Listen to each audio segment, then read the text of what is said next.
Good morning and welcome to path of evolution. આપણે જે Bhagavad Gita chapter 7 ઉપર ચિંતન કરી રહ્યા છીએ એમાં આગળ જોઈએ તો આપણે છેલ્લે માયા ઉપર જોયું હતું. 13મો અને 14મો શ્લોક એ ભગવાને દૈવી ગુણમયી મમ માયા, બરાબર,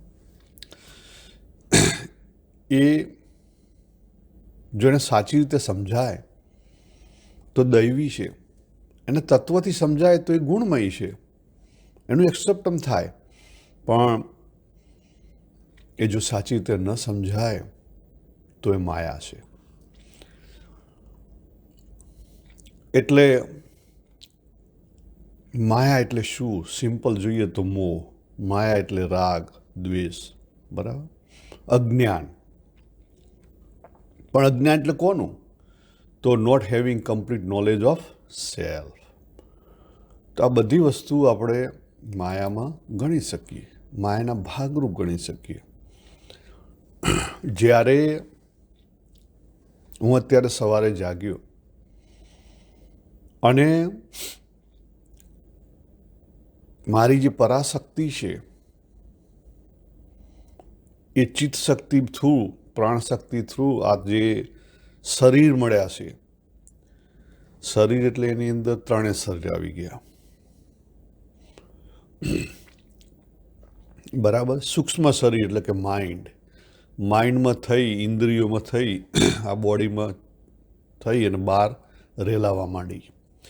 એનો અર્થ શું થયો કે એ તાદાત્મ્ય તો હતું, તાદાત્મ્ય નહોતું એમ નહીં.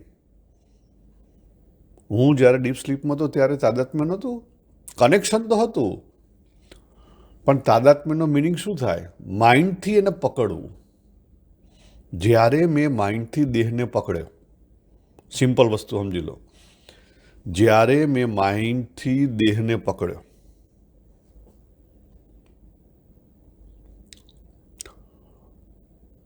ત્યારે શું થાય કે હું બે વસ્તુ આવે. પહેલી વસ્તુ આવે કે આ દેહ મારો છે, તો હું કોક બીજો છું, બરાબર. આ દેહ મારો છે એટલે મારા માટે શું થાય? મમત્વ આવે. અને વધારે પડતું જો મારાપણું આવી જાય, મમત્વ, તો પછી કામના ઊભી થાય દેહ માટે.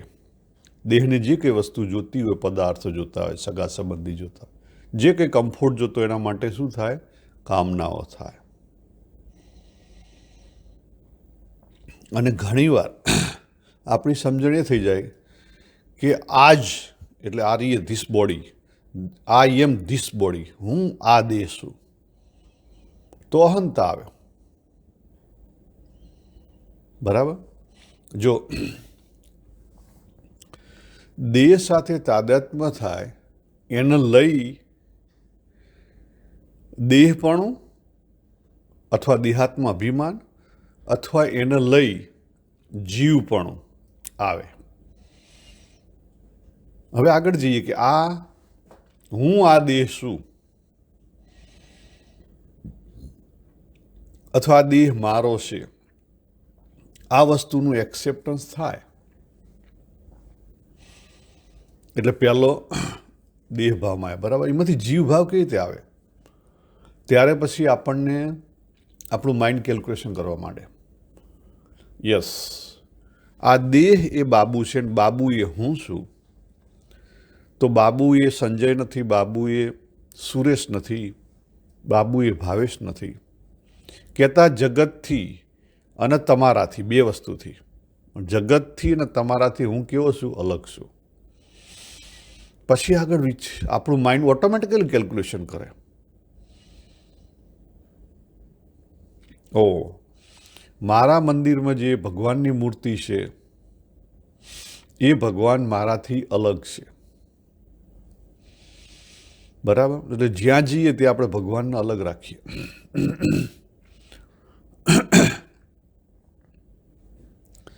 પછી આગળ વિચાર થાય, હું બાબુ પરિચ્છિન્ન, કહેતા લિમિટેડ છું, અપૂર્ણ છું. અને મારી અપૂર્ણતા છે એને પૂરી કરવા માટે મારે બીજાની જરૂર છે, એટલે કામના ઊભી થાય.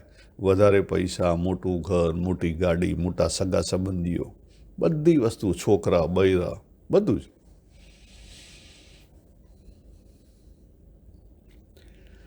એટલે આ જે આપણા માઇન્ડે જે વસ્તુ ઊભી કરી છે તાદાત્મ્યને લઈને, એ વસ્તુ માયા છે. એને સમજવાની છે, માઇન્ડથી સમજવાનું છે, અને સમજી એની ક્લેરિટી કરી એ જે બિલીફ છે, રોંગ બિલીફ, અથવા બિલીફ, રોંગ બિલીફમાંથી કેવી નેગેટિવમાંથી પોઝિટિવ બિલીફ કરવાની, અને પોઝિટિવમાંથી પછી મેનીમાંથી લેસ કરવાની, લેસમાંથી બધી ડિઝોલ્વ કરવાની. સ્વરૂપમાં કોઈ બિલીફ રહે, વૃત્તિ રહે નહીં. તો આ સાધનાનો માર્ગ થયો. એટલા માટે તો 3 સ્ટેપની સાધના છે ને. પહેલા સ્ટેપમાં ભલે આપણે આ બધું માનતા હોઈએ, પહેલા સ્ટેપમાં આપણે જીવ જ હોઈએ, આપણે સાધક તરીકે જીવ હોઈએ, એમાં કંઈ ખોટું નથી. બીજા સ્ટેપમાં ધીરે ધીરે દેહપણું ને જીવપણું ઓછું થાય. બરાબર? તો ભગવાન અહીંયા ભક્તની વાત કરે છે, જ્ઞાની ભક્તની વાત કરે છે, પણ ભક્તના પ્રકારો પણ બતાવે છે. શું કરે છે ભગવાન? ભક્તના પ્રકારો બતાવે છે. તો ભક્ત થવાની પહેલી કન્ડિશન કઈ કહેવાય? Acceptance of God. ભગવાન કરતા હરતા છે એવું સ્વીકારો એટલે તમે ભક્ત બની ગયા. તમારા જીવનની અંદર, પોતાના જીવનની અંદર જ્યારે માણસ ભગવાનને પ્રાધાન્ય આપે, પ્રાધાન્ય આપ્યું એટલે શું થયું? 50%થી વધારે શેર એને આપવાનું. એટલીસ્ટ તમે ભલે 50% શેર ના આપ્યો એને, પણ એનું એક્સેપ્ટન્સ કર્યું, ત્યારથી આપણે ભક્ત બની ગયા. અને એકવાર ભક્ત બન્યા પછી ભગવાને 9મા અધ્યાયના 22મા શ્લોકમાં બાંહેધરી લીધી છે કે યોગ અને ક્ષેમ, એટલે આપણને જે કંઈ જરૂરી છે આપણા જીવવા માટે, એ નિયતિના ભાગરૂપ આપણી સામે આવશે. બરાબર? અને જે સાચવવા જેવું છે ભગવાન સાચવશે, નહીં સાચવવા જેવું છે એ બધું કાઢી દેશે. પણ આ વિશ્વાસ મૂકવો પડે. એટલે આપણે શરૂઆત કરીએ કે 15મા શ્લોકમાં ભગવાન શું કહે છે?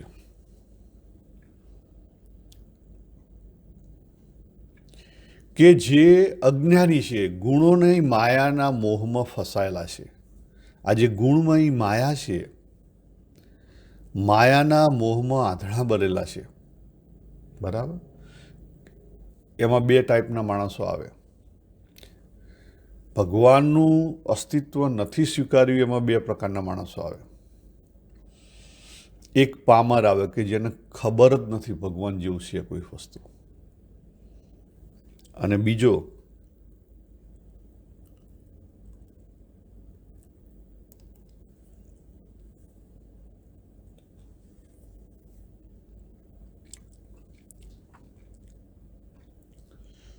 ભોગી માણસ આવે, જેનું માઇન્ડ તો ચાલે છે, ખબર છે, પણ એને માયાને પ્રાધાન્ય આપેલું છે.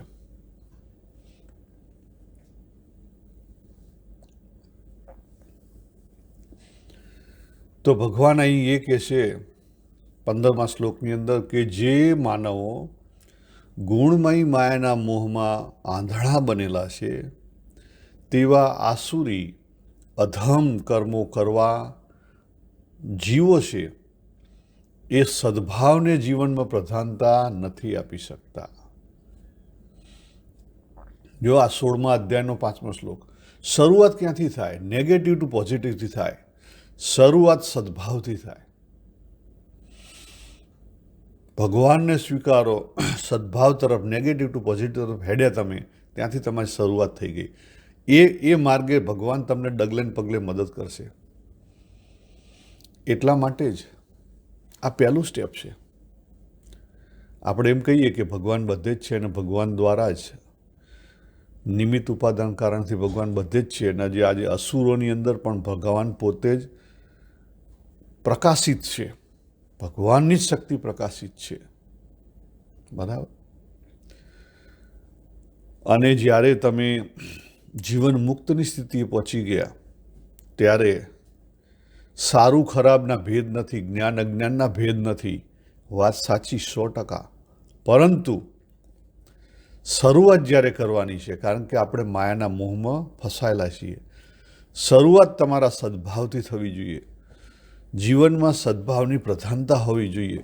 સદભાવની પ્રધાનતા નહીં હોય તો એ જે શિવ તત્વ છે તમને મદદરૂપ નહીં થાય. પછી તમારા કર્મોના આધારે જવું પડશે. એટલે શરૂઆત ત્યાંથી કરવાની છે અને સદભાવ કાયમી રહેશે અંદરથી. ભલે કર્મ બહારથી ગમે તે દેખાતું હશે, પણ જે ભાવ છે એ કાયમી પ્યોર હશે. જ્યારે જીવન મુક્ત થઈ જાય, ભલે એના સારા ખરાબના ભેદ નથી, છતાં એની અંદરની ભાવના ઓલવેઝ સદભાવના છે. આપણને બહારથી નથી દેખાતું. પછી ભગવાન 16મા શ્લોકમાં વાત કરે છે કે જે સદભાવી પરાપ્રધાન જીવો છે, સદભાવને પ્રાધાન્ય આપવું પડે. સદભાવને પ્રાધાન્ય આપવું એટલે પરા જે શક્તિ છે એને પ્રાધાન્ય મળે.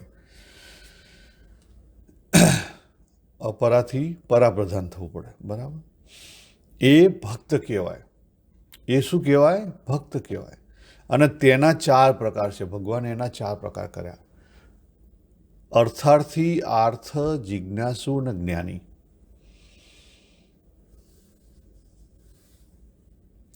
પહેલો આર્થ, બરાબર. જે પોતાના દુઃખો દૂર કરવા માટે ભગવાનને બોલાવે છે, ભગવાનનો ઉપયોગ એના માટે કરે છે. કોઈ પ્રોબ્લેમ નહીં, ભગવાન કે કંઈ વાંધો નહીં.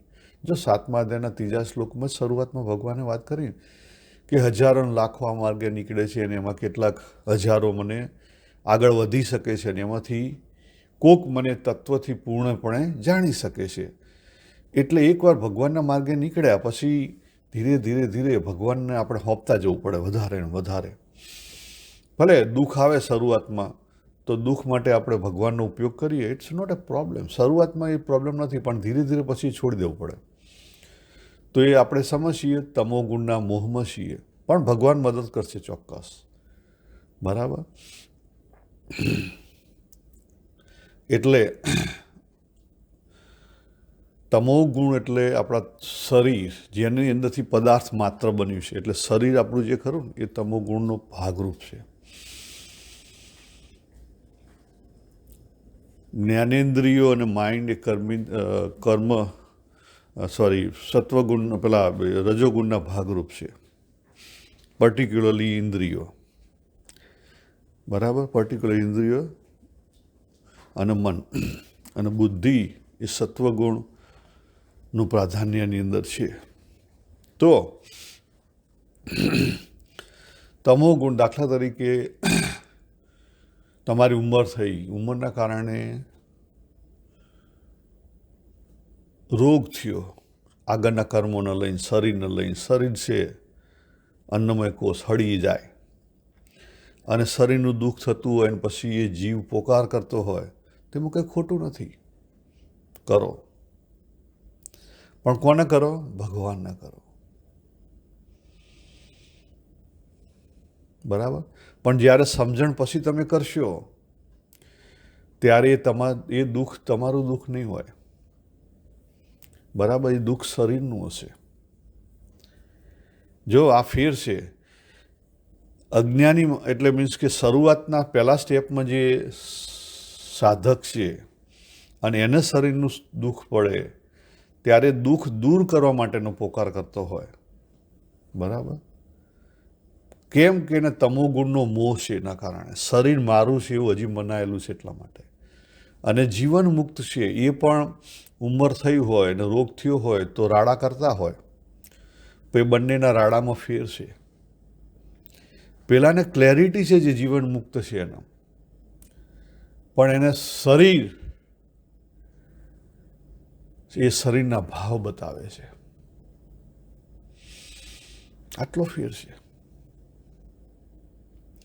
એટલા માટે સમગ્રની સાધના કરવી પડે. આજે કહીએ ને કે આપણે સમગ્રની સાધના કેમ, તો આના માટે કેમ? હું અહમ બ્રહ્માસ્મિ કહી દીધું કે હો હું તો નિરાકાર તત્વ છું, સિમ્પલ, આ બોડી મારી નથી, આમ નથી, તેમ નથી. બરાબર છે. તમારી જો નિષ્ઠા 100% એમાં થઈ ગઈ હોય તો કોઈ ખોટું નથી. તમે તમારી બોડી છે એને નાખી શકો, એની પીડા સહન કરી શકો, પણ પીડા સહન કરવાની એક શક્તિ છે. બરાબર ને? એ બધું બન્યું છે શેમાંથી? આપણે આ 7મા અધ્યાયમાં જોયું ને, બધું જ આવ્યું છે ક્યાંથી? એક તત્વમાંથી. એટલે પરા ને અપરા બંને પ્રકૃતિ કોની છે? પરમાત્માની છે. મહારાજ સમજો.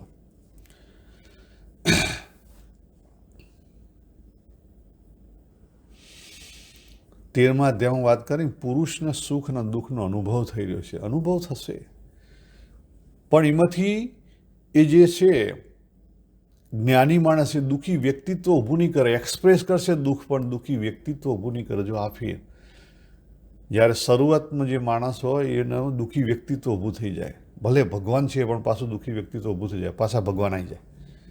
ખ્યાલ? અને ભગવાનનો ઉપયોગ એ દુઃખ દૂર કરવા માટે કરે. કઈ વાંધો નહીં, ગુડ થિંગ. અર્થાર્થી આ લોકના જે સુખ સુવિધા છે એની ઈચ્છાવાળા, રજોગુણવાળા, ભગવાનને હાથે રાખીને અર્થાર્થી કંઈ વાંધો નહીં. ભગવાન કે એમ કરતા હોય તું ધીરે ધીરે આવીશ, વાંધો નહીં. જિજ્ઞાસુ, જેને જ્ઞાન અથવા તત્વને જાણવાની મોહ છે, કહેતા સત્વગુણનો મોહ છે. તમોગુણ, રજોગુણ, સત્વગુણનો મોહ, આ 3 મોહથી પર થવાય. આ 3 ગુણથી પર થવાય ત્યારે ગુણાતીત થવાય. ગુણાતીતની વ્યાખ્યા ભગવાને 14મા અધ્યાયમાં કરી. એક જ્ઞાની કહેવાય. 3 ગુણોના મોહથી પર છે એને જ્ઞાની કીધો ભગવાને. જો 3 ગુણોના મોહથી જે પર છે એને ભગવાને જ્ઞાની કીધો.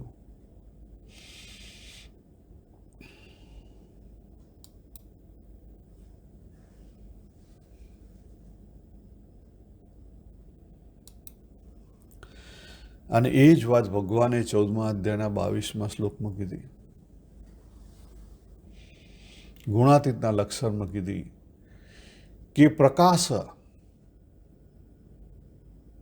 પ્રકાશ મીન્સ સત્વગુણ, પ્રવૃત્તિ મીન્સ રજોગુણ, અને મોહ મીન્સ તમોગુણ. આ 3 શરીર ઉપર હાવી હોય. શરીર ઉપર હાવી કેવી રીતે થાય? તો પરિસ્થિતિ મુજબ થાય. પરિસ્થિતિ એ મુજબની હોય.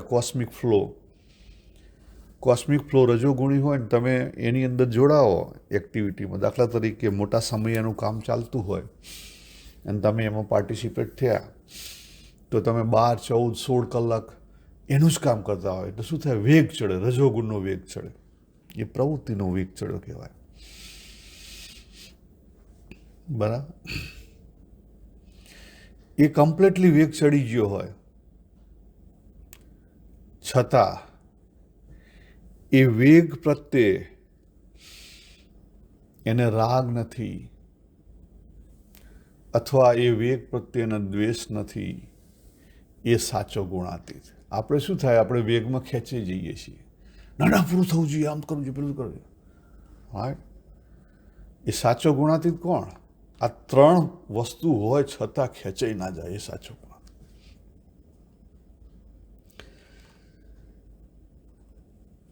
એટલે મોહ છે, તમો ગુણમાં ખેંચાઈ પ્રવૃત્તિ આખી ચાલી રહી છે, તમો ગુણી.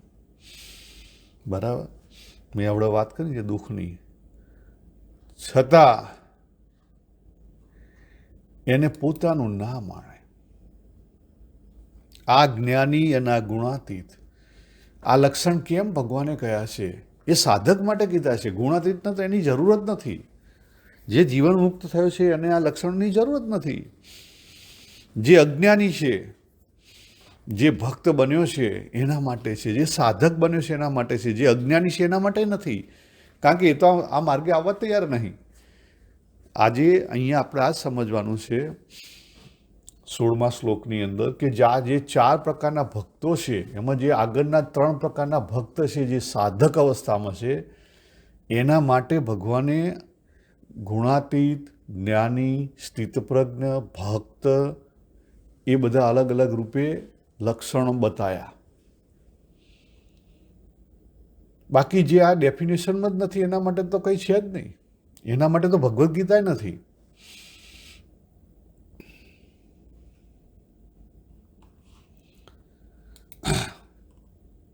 પછી ભગવાન આગળ વિશેષતા બતાવે છે કે આ જ્ઞાની ભક્ત છે,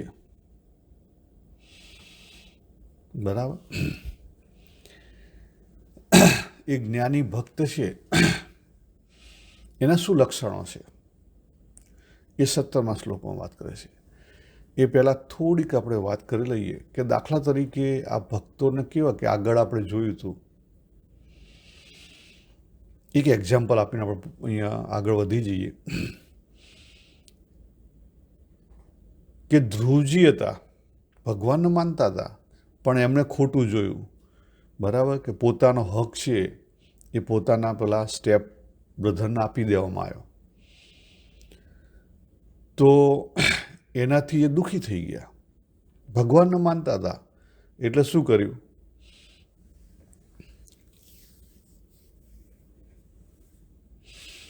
એમણે તરત જ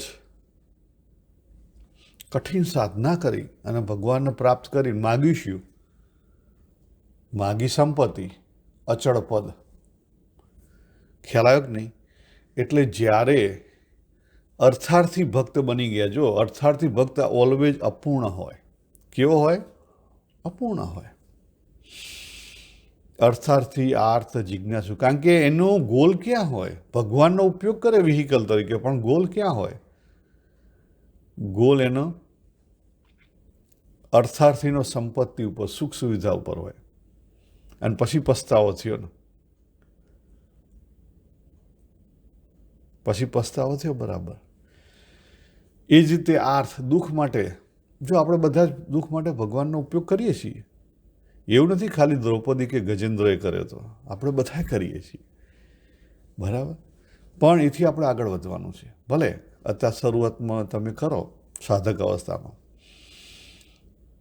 પછી જિજ્ઞાસુ, પણ જિજ્ઞાસુમાં આપણે ભાઈ શું થઈ જઈએ? શુષ્ક વેદાંતી થઈ ગયા તો ગયા.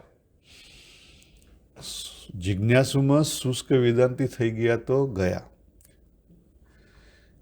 જિજ્ઞાસુથી આગળ જ્ઞાની થવાનો. જ્ઞાની રસબસ હોય. જ્ઞાની કેવો હોય? રસબસ હોય. એનું અર્થ શું છે? જ્ઞાની સમગ્ર સ્વીકારતો હોય, એટલા માટે એના માટે કંઈ જેવું ના હોય. જ્યારે જિજ્ઞાસુને શું હોય? એને જ્ઞાન મળ્યું એટલે એ પોતાની જાતને બીજાથી અલગ કરી નાખે. પોતાની જાતને બીજાથી અલગ કરી દે, ભલે પ્રદર્શિત ના કરે, પણ એ જે ખામીઓ છે એનાથી આપણે પર હટવાનું છે. તમોગુણથી પર હટો, રજોગુણથી પર હટો, સત્વગુણથી પર હટો.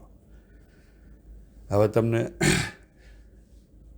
જે સત્વગુણની બીજી પણ ઘણી બધી ગુડી બ્રાન્ડ એ બહુ માન નાખે. આપણે બધા સારા માણસો છીએ, પણ આપણે મોટા ભાગના સત્વગુણમાં ફસાઈ ગયેલા માણસો છીએ. કેમ? જોજો, આપણા પોતાના વ્યવહાર ઉપર ચેક કરજો. આપણે હાલતે ચાલતે બીજાને ફોર્સ કરવા માગતા છું, અથવા આપણી પોતાનું પ્રદર્શિત કરવા માગતા છું. હું 5 વર્ષથી રવિ સભામાં એક પણ મિનિટ પાછો ગયો નથી, લેટ પડ્યો નથી. હું સમજણો થયો ત્યારથી 10% ભગવાનનું કાઢું છું. ખ્યાલ? હું આ કરું છું, હું કાયમ સવારે ઉઠીને જ આ પીઉં છું, બીજાના ઘરનું પાણી નથી પીતો. આ બધું શું છે? આ બધું સત્વગુણો ફસાઈ ગયેલા છીએ મહારાજ. ચેક કરો. પણ જ્યાં સુધી સત્વગુણનો મોહ હોય ત્યાં સુધી ખબર ના પડે.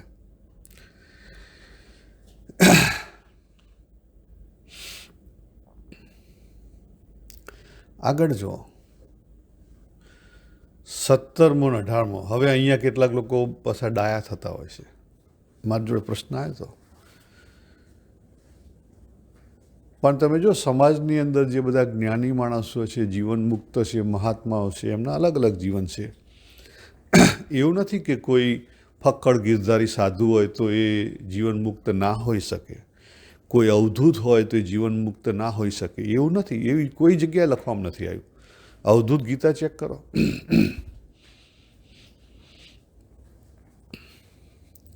જે વૈષ્ણવ સંપ્રદાયનો વરેલા છે અને જે બાહ્ય સામાજિક અને બાહ્ય જે શરીરની શુદ્ધિને મહત્ત્વ આપીને આગળ વધેલા છે, એ લોકો પછી એમનું જીવન એ રીતે રાખે, એમાં કંઈ ખોટું નથી, પણ એ મોહમાં નથી ફસાયેલા. એનું એક એક્ઝામ્પલ આપી દઉં. હમણાં વચ્ચે થોડા વર્ષો પહેલાં મહંત સ્વામી મહારાજ દુબઈ કે કોઈ સાઉથ ઇસ્ટ એશિયા કન્ટ્રીમાં ગયા હતા. ત્યાં પેલા મુસ્લિમ રાજાએ જમીન આપી, તો એ બે સાથે બેઠા, પ્રેમથી એક્સેપ્ટ કરી શક્યા. જ્યારે આપણે સ્વામિનારાયણમાંથી બહાર નથી નીકળી શકતા, આપણે તો કાલુપુર અને પેલું બીજું કયું વડતાલવાળા કાલુપુરવાળાના એમાંથી બહાર નથી નીકળી શકતા. વિચાર કરો, ખ્યાલ આવે? એટલે જે મહાત્માઓ છે, મોટા સંત મહાત્માઓ છે, એ ભલે લાગે કે એ બધી શુદ્ધિઓ પાડે છે, કે આ ખાતા નથી પીતા નથી, બરાબર છે, ઇટ્સ ગુડ થિંગ, કારણ કે પહેલેથી એમાં વરેલા છે. બરાબર, એમને પણ એનો અર્થ એવો નથી કે એમને બીજાનો દ્વેષ છે. આ અગત્યનું છે. જ્યારે આપણને બીજાનો દ્વેષ છે, આપણામાં મુશ્કેલી છે. એમને બીજાનો દ્વેષ નથી, આપણને બીજાનો દ્વેષ છે, એટલે આપણે એમના સાચા ભક્ત પણ નથી બની શકતા.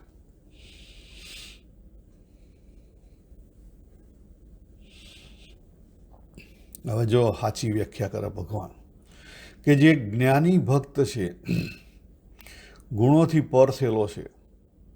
ગુણોથી પર એટલે એવું નથી કે ગુણ આવે નહીં, ગુણ હોય છતાં એમાં લેવાય નહીં, એમાં સમત્વ રાખે. એનો 17મા શ્લોકમાં શું વાત કરે છે કે એ 4 ભક્તોમાં હંમેશા, જો પ્રિય ભક્ત કોને કીધો? પહેલી વસ્તુ ભગવાને કીધી નિત્યયુક્તા, એકાત્મ ભાવ હોય. શું માનતો હોય? ગોડ વિથિન સાર્ધમ્ય, ભગવાન મારી અંદર જ છે, સાર્ધમ્ય છે. તો બીજાની અંદર નથી, બધાની અંદર છે. આજે આપણે 7મા અધ્યાયમાં જોઈએ ને, તન્માત્રાથી વધારે માનતો હોય, એક રૂપ થઈ ગયેલો ભગવાન સાથે. પછી જો શું કીધું? એક ભક્તિ એટલે અનન્ય ભાવ. ગોડ વિથિન સાર્ધમ્ય, અલગ નહીં. ભગવાન અલગ છે, હું અલગ છું, એવું અલગ નહીં. મારા દ્વારા ભગવાન પ્રકાશિત છે. પછી શું કહે છે? એ જ્ઞાની, એ જ ભક્ત પ્રેમી, અને એ જ ભક્ત કેવો વિશિષ્ટ શ્રેષ્ઠ છે. પછી આગળ કહે છે કે આ જે જ્ઞાની ભક્ત છે, બરાબર,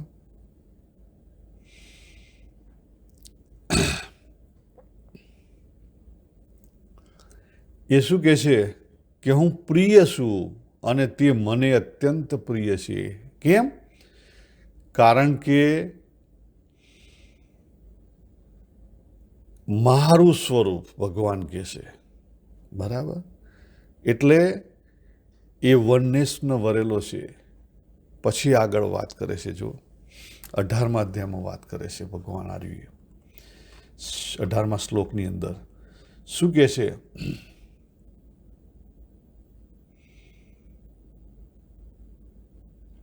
જ્ઞાની તો મારું સ્વરૂપ છે. એટલે શું કીધું? ગોડ વિથિન સાર્ધમ્ય, બહાર નહીં, અંદર જ.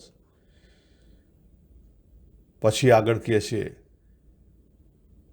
યુક્ત આત્મા, મારાથી અભિન્ન છે.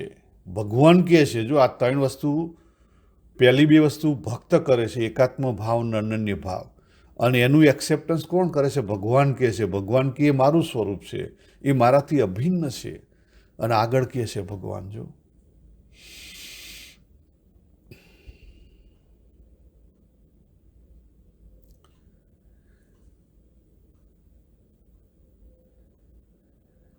મામ એવ અસ્થિતઃ એટલે સમ્યક સ્થિતિ. સમ્યક સ્થિતિ એટલે એક જ વસ્તુ, બે નહીં, હું ને ભગવાન અલગ નહીં, સમ્યક સ્થિતિ એક જ. ગોડ વિથિન સાર્ધમ્ય. તો જીવનમાં આ જે 5 ગોલ હોય ને, તો આપણે ભગવાનના જ્ઞાની ભક્ત, પ્રિય ભક્ત, ગુણાતીત ભક્ત બની શકીએ. કયા 5 ભાવ હોવા જોઈએ? સાચી સમજણ. આ 3 ગુણોના મોહમાંથી ઉપર ઉઠ્યા એટલે આપણી અંદર એકાત્મ ભાવ હોવો જોઈએ. આ ભાવની વાત થાય છે હો. અનન્ય ભાવ હોવો જોઈએ. વ્યવહાર ગમે તે હોય, એકાત્મ ભાવ, અનન્ય ભાવ. એકાત્મ ભાવ ક્યાં લાગે? એકાત્મ ભાવ જગતના વ્યવહારમાં લાગે. અનન્ય ભાવ ક્યાં લાગે? ભગવાનનો માનવામાં લાગે અને જગતને એક્સેપ્ટ કરવામાં લાગે. પછી સ્વરૂપનું એક્સેપ્ટન્સ હોય, ભગવાનના સ્વરૂપનું. આ જે 7મા અધ્યાયમાં વાત થઈ ને, એ સ્વરૂપનું. કયું? મણિગણાનું. એ જ સૂત્ર છે અને એ સૂત્રના ફૂલડા એ જ છે અને સૂત્રનો દોરો પણ એ જ છે. તો પછી અભિન્ન એટલે અનન્ય અને સમ્યક સ્થિતિ એટલે એના માટે બીજી કોઈ સ્થિતિ જ નથી. ઓગળી ગયો છે, ફૂલી વનનેસ, વન વિધાઉટ સેકન્ડ. તો આજે 17 અને 18માં ભગવાને આ વાત કરી કે સંસારમાં તન્માત્રારૂપ પરમાત્મા પ્રકાશિત છે અને અંતરમાં અંતર આત્મારૂપ પરમાત્મા પ્રકાશિત છે. તેની એકતાનો ભાવ, તે અનન્ય ભાવ, સાચી પરમાત્મા સાથેની સાર્ધમ્યતા. આર્યુ શું કહેવાય? વિજ્ઞાન સહિતનું સાચું જ્ઞાન. ભગવાને જે જ્ઞાન સહિત વિજ્ઞાનની વાત કરી એ અહીંયા ભગવાને ક્લેરિટી આપી. અને આગળ ભગવાન પાછા છેલ્લા 2 શ્લોકમાં બતાવે છે કે એવું નથી કે મેં તને ખાલી કીધું છે, પણ સાધક છે અહોનિશ ભગવાનનો અનુભવ કરી શકે છે. અહોનિશ, હા, અહોનિશ ભગવાનનો આખી સાધના પાથ બતાવી દીધો 29 અને 30ની અંદર કે જે ભક્ત બન્યો એના જીવનની અંદર જે કોઈ પરિસ્થિતિ ઊભી થાય છે, એ પરિસ્થિતિની અંદર તત્વ કોણ રહેલું છે? પરમાત્મા. એ પરિસ્થિતિની અંદર ભલે લાગતું હોય કે ભક્ત પોતાના સ્વભાવ મુજબ વર્ત્યો છે, પણ એ સ્વભાવની પાછળ તત્વ કોણ છે? પરમાત્મા.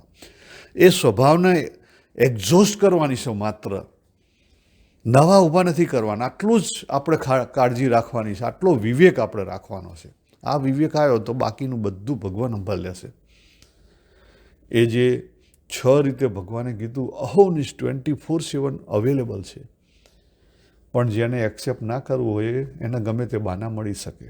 આપણે એમાં પડતા નથી. બરાબર. 18મો અને પછી છેલ્લે ભગવાન આ જે સાધના છે, સાધકે સાધનામાં આગળ કેમ વધવું જોઈએ, એ જે પેલું આગળ વાત કરી હતી ને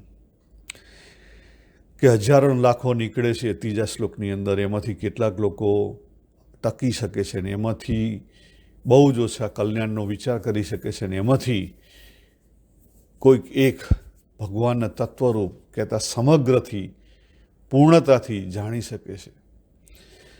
એની બીજા અર્થમાં અહીંયા ભગવાને વાત કરી કે તમારે ચિંતા કરવાની જરૂર નથી. એકવાર તમે સદ્ભાવના માર્ગે નીકળ્યા, એકવાર તમે ભગવાનનું શરણું લીધું, તો પછી ધીરે ધીરે ધીરે 1 જન્મે નહીં, 2 જન્મે નહીં, 4 જન્મે, ધીરે ધીરે ભગવાન તમારો ઉકેલાઈ દેશે.